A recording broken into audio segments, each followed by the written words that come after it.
Pour moi, Charles de Gaulle a bradé l'empire colonial français, l'Afrique occidentale et l'Afrique orientale française, comme Gorbatchev a bradé l'Union soviétique et les pays satellites.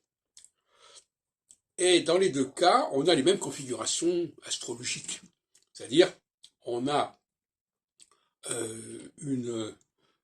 ils sont tous les deux séparés par 28 ans, ou 29 ans, si on prend 89, si on prend 91, etc.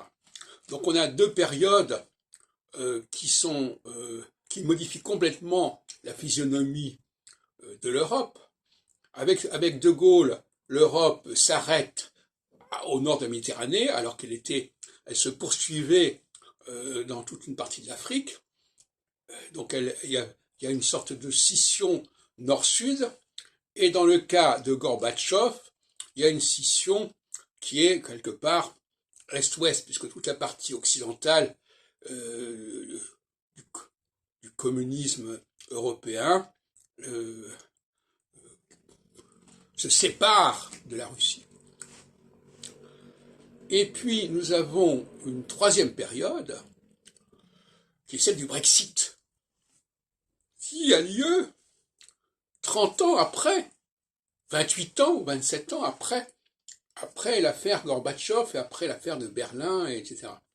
Donc, à 60 ans de distance, on a De Gaulle, Gorbatchev, et puis un troisième personnage.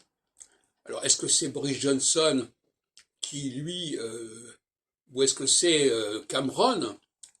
C'est plutôt Cameron qui est responsable de tout ça. En fait. C'est lui qui lance l'idée du référendum de manière complètement écervelée. Et donc Cameron, c'est le troisième personnage de ce trio infernal de Gaulle, Gorbatchev, Cameron. Car si Cameron n'avait pas lancé le référendum sur l'Europe, eh bien il n'y aurait pas eu de Brexit, tout simplement. Et donc, voyez-vous, ce qu'on peut regretter, c'est que les astrologues qui se sont intéressés à la période 89 n'aient pas étudié en amont ce qui s'est passé avec De Gaulle et n'aient pas prévu en aval ce qui allait se passer avec le Brexit et le référendum de 2016 qui terminera par ce qu'on sait.